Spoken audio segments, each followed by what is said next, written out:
आज की इस वीडियो में हम बात करेंगे कि हिस्टोग्राम पे आप एक बेल शेप्ड कर्व किस तरह ऐड कर सकते हैं। एक टर्म जो हम यूज़ करते हैं उसे कहते हैं how to superimpose a bell shaped curve on a histogram. अब हिस्टोग्राम हमें क्या इन्फॉर्मेशन प्रोवाइड करती है? हिस्टोग्राम में हमें डेटा की रिप्रेजेंटेशन ग्राफिकल फॉर्म में मिलती है।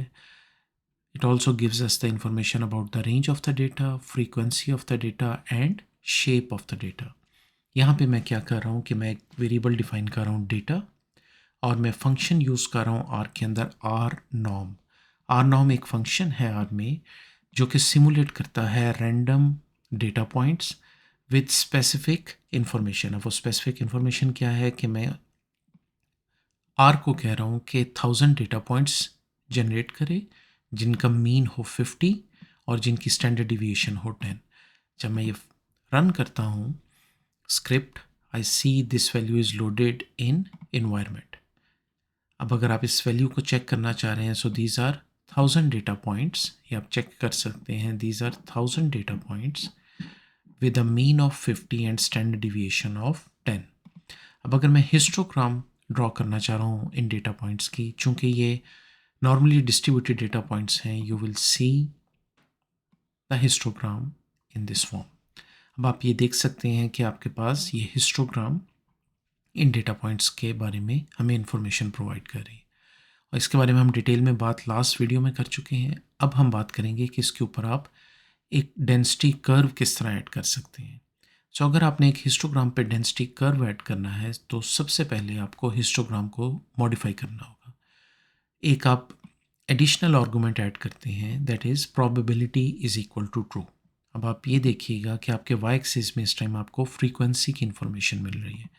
जब मैं probability is equal to true का आर्गूमेंट ऐड करता हूँ हिस्टोग्राम में, you will see that value on Y axis is now change to density. इसका मतलब ये हुआ कि अब ये वैल्यूज़ प्रोबेबिलिटी की इंफॉर्मेशन दे रहे हैं या प्रोबेबिलिटी डेंसिटी फंक्शन की इंफॉर्मेशन मिल रही है, and all these values add up to 1।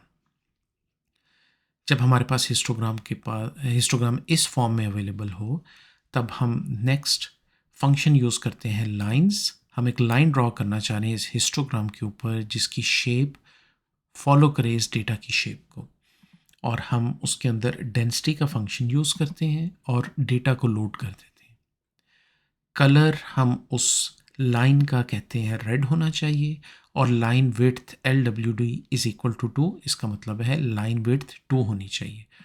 जब हम इसको रन करते हैं, you see that this information is now updated, और आप ये देख सकते हैं कि एक red line with width of 2 is super imposed और एडिड टू द हिस्टोग्राम। अब चूंकि हिस्टोग्राम भी एक नॉर्मली डिस्ट्रीब्यूटेड डेटा था, और जब हमने ये नॉर्मल कर्व ऐड किया उसने फॉलो किया shape of the data, so वहाँ पे हमें एक नॉर्मल कर्व की शेप मिली। So we can safely say that this data is normally distributed. अब ये हम क्यों यूज़ करते हैं? इसका मकसद ये होता है कि जब आपके पास कोई भी डेटा सेट अवेलेबल हो, आप उसे हिस्टोग्राम में प्लॉट करें, और उस पे जब आप एक bell shaped curve superimpose करें, you get the idea about the distribution of the data. Once you know the distribution of the data, it's very easy to run the analysis based on the information about data distribution. So this is how we use histogram and bell-shaped curve to get the information about the distribution of the data. I hope this was helpful. अगर आपके ज़हन में कोई question हो तो comment section में ज़रूर बताइएगा। Thank you for watching and see you in the next video.